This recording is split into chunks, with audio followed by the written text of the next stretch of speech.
ever again. Yeah, I don't know that I can really quantify, in words, kind of how we all felt about it. I'm sure everybody's got their own take on it, but for us in this building and people that were on the plane ride back Saturday, I think it was again very hard for us to put in words how big that win is. To us here at Liberty and on the mountain. I think it's,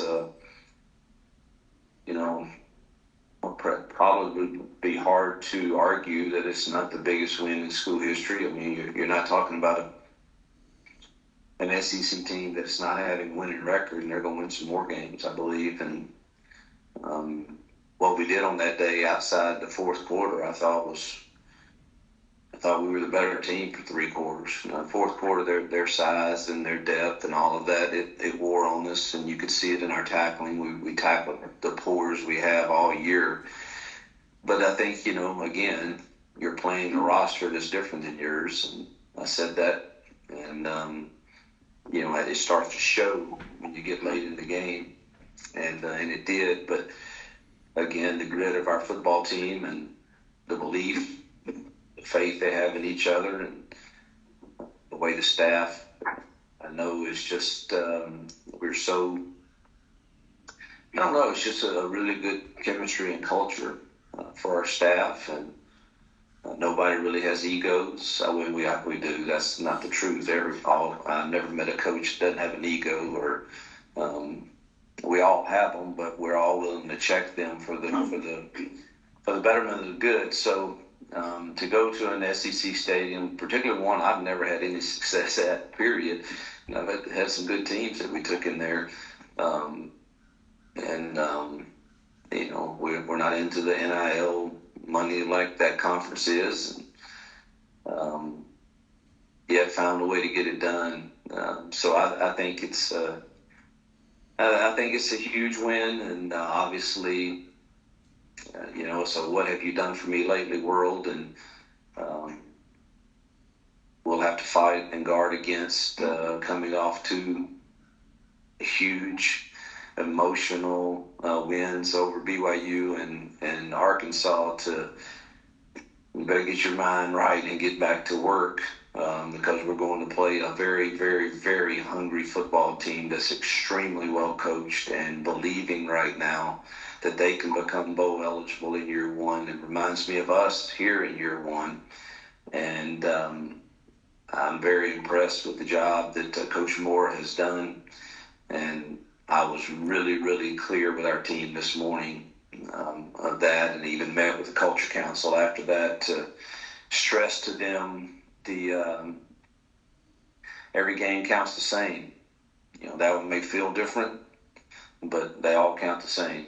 And you like your standing and being ranked in the top 20? Great. I do too. I love it. It's fleeting if you don't prepare well and play well. So anyway, I'm going on a tangent. It was a huge win. I don't think I can quantify it in words. Big, big win. I think probably the biggest in school history. And obviously we're thrilled to do it, and do it with so many injuries. Losing Day. It was a total team effort, and very, very thankful and grateful. God has blessed us this year for sure. How fun is it to come in here week after week? And it's like almost you're going, this was the biggest win, and then the next week, this is the biggest win, and this is the first time we've done this. And it seems like year after year, there's something else, Well, we've had 4 years of a lot of firsts. I said I really enjoy doing things that are first for programs, and we've done a lot of those, and hopefully we don't run out. I'm not sure, what's all next, but I do know conference championship can be a first for football in FBS for us. So I've got kind of my eyes set on that being the first to do that. I would like to do that. I'd like to see these playoffs expand and see how what's the road, can we get in that somehow, and hopefully we'll get a first tomorrow night, and hope y'all can send this to what's it called? The CFP football committee. I don't know. I think our non-Power Five resume is better than any of the Group of Five. I don't know all the rules and stuff on that, but we've played 3 Power Five teams, lost one at their place by 1 point, and have won the other 2. And I don't know again what we'll do the rest of the season, but for this given week, how we're not talked about as being one of those Group of Five, non-Power Five teams that's at least in the discussion of whatever that means. I don't know. I don't understand that. If it, hopefully that'll change, and that'll be a first tomorrow night that we get to see maybe our name up there. That'd be nice. So anyway, there's a lot of firsts, and we still have some that we have our eyes on. I wanted to ask you about It's a lot better than the alternative. Coming in here and talking about, man, we lost another tough one. I've been on that road too now. I wanted to ask you about UConn. It seemed like after their bye week, got healthy, particularly on defense. They won like 13 points against Boston College and UMass. And what have you seen on their defensive side? That it seems like they're playing much better. I'm impressed. Like I said, I think that Boston College just scored a bunch of points last week on another Power Five opponent. I can't remember who. I watched some of it. Must have been one of the weeknight games. But for them to hold them to their season low, I believe, and then shut out. I held UMass, so they're giving up like 13 points. I think they're playing at a high level right now. And it's not the same team that started the year, and they've done a really nice job. And I think we're going to be really shorthanded headed up there, and it's got my full attention, and hopefully it has our players also. What did the MRI say for data? It's today at later this afternoon. A game like that, the level of physicality, you see it on the field in Arkansas. Any concern that you talk about the guys that are injured, but just the wear and tear of a game like that affecting you differently throughout a week? Yeah, we're at the end of the season, and everybody's got wear and tear naturally, and then you look at us who's at BYU and Arkansas, and already are a little thin at a few spots.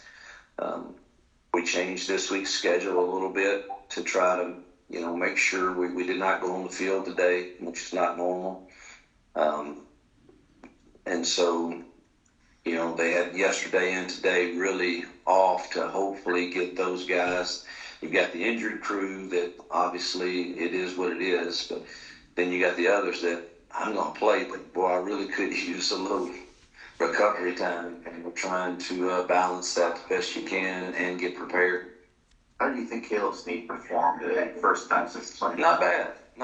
He, I think this will be a big week for him to hopefully. We really only asked him to handle one personnel grouping when we were in 12 personnel, and hopefully now this week he can get back to running with both 12 and 11 and our posse personnel and the rest of those. So hopefully he can get back in the flow of the whole thing.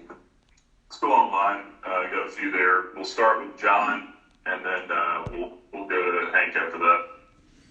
Hey, Coach. Jonathan Bennett, 5-0 as a starter now. Picked up 2 huge wins. BYU and Arkansas's last 2 days out. I know a couple weeks ago you were talking about, you bring Charlie back when he's ready to go. But, is JB your guy going forward? I thought about that this morning when I woke up, and it's going to be hard for me to not have JB as a part of it, and hopefully we'll get Caden back also. So we'll be blessed to have all 3, and we'll see how they perform in practice, and which one gives us the best chance to win. Might use a few of them.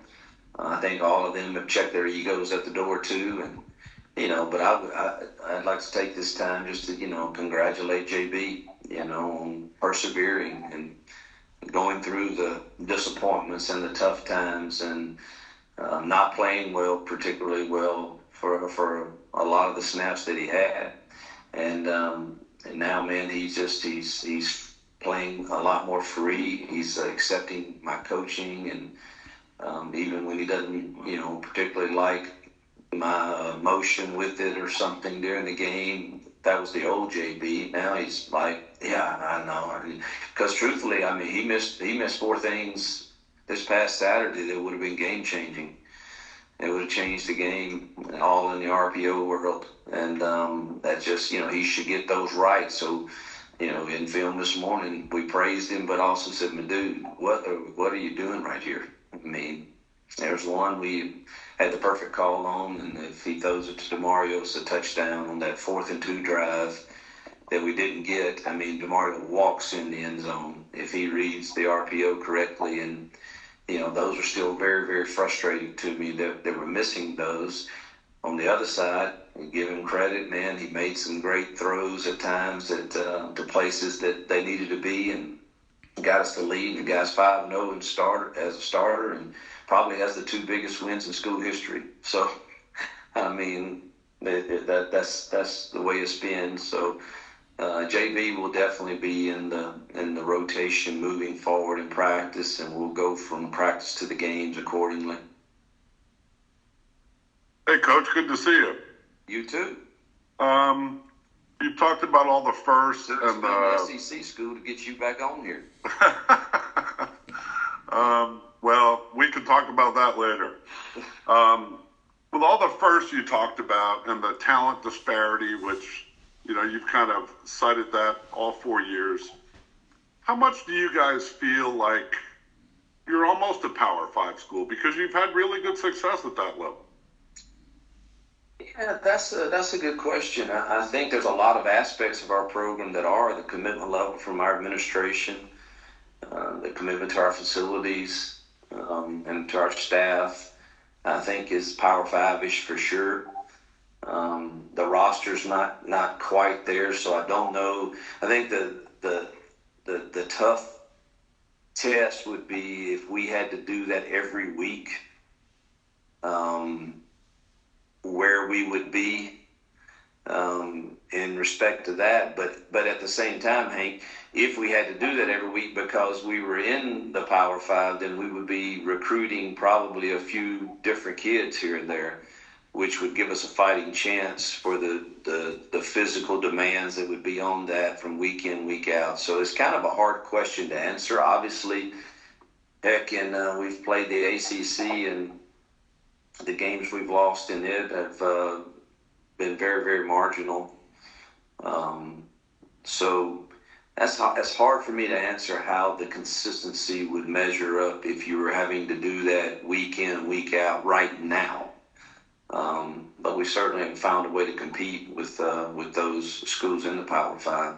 And when you look back with every team being different, every season being different, you guys played Wake Forest when they were setting the world on fire and almost beat them.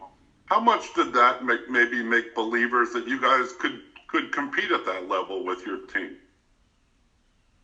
I think the belief has been growing since we've been here, based on how we go about preparing and how we go about coaching our kids and how we go about building culture. And I just think all of that's been growing, and obviously 3 straight bowl wins and winning a few Power 5s along the way and being in the other games that we played, even at Ole Miss last year, right in that game, deep in the second half. And so I think all of those experiences grow, and then when you start building a new program, a new team for the new year like this year, you take those experiences with those that have played them, and then hopefully this culture will even get better within the team. And I think we just have a really good chemistry and culture with this group and their grit has shown over and over again to be able to compete and win games. So all of that combines to go into the belief that you can walk into a place like Razorback Stadium and play in front of 78,000 or whatever it was and compete. Let's go to David. Hugh, David Teal with the Richmond Times-Dispatch. You lead the nation in tackles for loss and sacks. But as you prepared for Arkansas, did you think you could go down there and keep up that pace, which you did? We were pretty dang dominant for three quarters. I would guess that 50% of their yards came in the fourth quarter. That's a guess. Don't quote me on that. You'd have to check me, but I would guess that. And I think there's no secret. Our defensive unit has been the most consistent on our squad this year, and I've said since I got here that my belief is that we have to build this around defense and quarterback play, and we've tried to do that, and I think this has been our best defensive unit in our 4 years here, and we were pretty good the last 2 years, but I think this year is our best unit, and I think the stats back that up, and I think we held them to their lowest per yard carry of the year. Yeah, like 3.4. And I think we one of only two teams to hold them under 200 yards rushing a game, and that other being Alabama. That's pretty good company. How interrelated is leading the nation in sacks and also picking off 13 passes? Very related. I think we get some. If you're crushing the pocket some, you're getting some tips that create some of that, and then obviously the hurry pressures are going to create some quarterbacks to make errant throws. So I think all of that is important, and that and our tackles for loss that put them behind the chains that create different throws that you have to make. It's a lot more comfortable making a 3rd and 5 throw or a 3rd and 3 throw and getting it out a little quicker than it is those 3rd and 10s. And we've been able to put teams in a lot of those scenarios. Thank you. Let's go to Ed online. Hugh, from just a schematic standpoint with UConn, is that what's got your attention the most? Is it just the record and what Jim Mora Jr. has been able to do in his first year there? What are things that have jumped out to you that you're emphasizing to your team and your staff and game planning for them? Well, we had, money for us is just with our players is about the truth of the game, and then an introduction to what we think we're facing this week. And then we usually go out on the field and kind of get a jump start. We didn't do that today so we haven't really talked to our kids a lot about that. And to me, it's more just the way they're competing. Schematically they're good and they're sound, and they've had to find ways offensively with some of their injuries to try to maneuver around and score enough points to win games. Defensively, they're playing at a very, very high level, so that's concerning to me because I still can't get out of my mind some of our inconsistencies that can lead us to all of a sudden being in games that are very, very tight. Even when our defense is playing well. And so when you see that they're playing at a high level on defense under Coach Moore, and he's got a veteran DC in Spanos, and I just, it's concerning to me. And coming off, obviously, a big win. And I know there's still young men in that room that mentally, everything's a challenge, both your successes and your failures. And so how do we handle success? That's going to be a great test for us this week.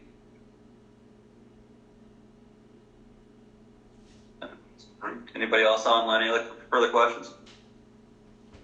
All right, Coach. I think there's a question. Ed, did you have another one, or are you good?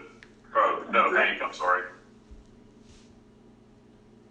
Hank, go ahead. Yeah, just a fun one. Did you get to watch any of Malik last night? Man, I did until my bedtime's like 8:30, and man, I tried my best.